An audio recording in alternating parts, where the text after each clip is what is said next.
आज की कहानी है निर्णय, डिसीजन जिसे बोलते हैं। ठीक है। एक राजा था, बहुत बड़े राज्य का शासक था। एक बार उसके मंत्री ने कहा कि महाराज, हमारे पास में जो राज्य है वो राजा हमारे राज्य पर आने वाले 4-5 दिन में आक्रमण करने वाले हैं। ऐसी हमें गुप्त चरों ने सूचना दी है।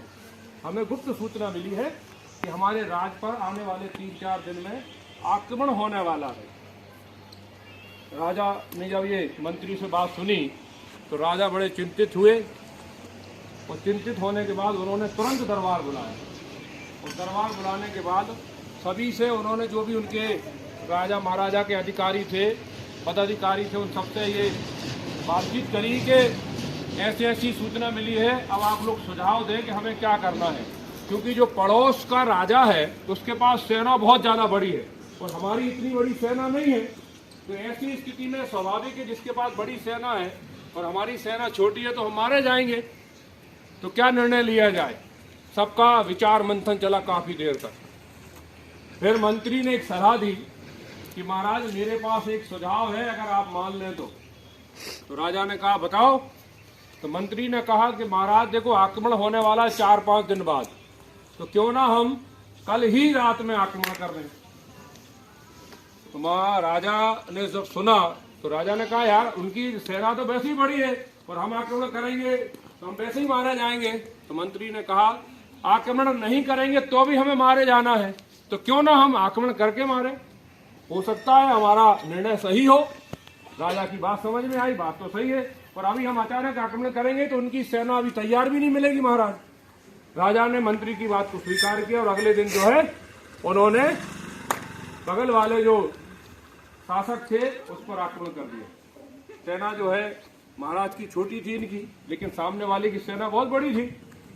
वहां गए तो जैसे ही उन्होंने उनके राज में प्रवेश किया, एक बीच में पुल पड़ता था, पुलिया जैसे अपनी भोगावली में पड़ती है। तो वह पुलिया को उन्होंने पुल को पार किया और उस दूसरे राजा के राज में पहुंच गए। इसके बाद राजा ने कहा कि इस पुल को जला दिया जाए, उड़ा दो इस पुल को। जिसको उन्होंने पार करके पुल आए तो उस पुल को उड़ा दिया। अब जब उड़ा दिया, अब जाने का, वापस जाने का रास्ता तो बंद हो गया ना, अब मजबूरी हो गई। अब राजा ने कहा अपने सैनिकों से कि देखो, वापस तो आप जा नहीं सकते, अब आपके पास निर्णय सिर्फ एक ही है। वो क्या? युद्ध करना कैसे भी। अब हमें वापस नहीं जाओगे तो भी मरना है, तो इससे अच्छा है कि हम मातृभूमि की सेवा करके क्यों ना मरे। तो आक्रमण जो हमने कर ही लिया है, अब वापस जाने का रास्ता नहीं है। राजा ने पूरे सैनिकों को बता दिया कि इसलिए हमारी ये बाध्यता है कि हमें युद्ध ही लड़ना है। तो सैनिकों को भी समझ में आया कि हमें वापस तो जाना नहीं है, क्योंकि हमारे जो जाने का रास्ता पुल था वो बंद हो गया है। बस फिर क्या था, राजा और राजा के सैनिकों में उत्साह हो गया कि अब हमें क्यों ना हम लड़के ही मरे तो ज्यादा अच्छा है। और पूरे सैनिकों ने जोश के साथ पड़ोसी राज्य के शासक पर उन्होंने आक्रमण किया। युद्ध हुआ और अंतोगतवा इन्हीं राजा की जीत हुई और पूरे विजय के साथ पताका फहराया।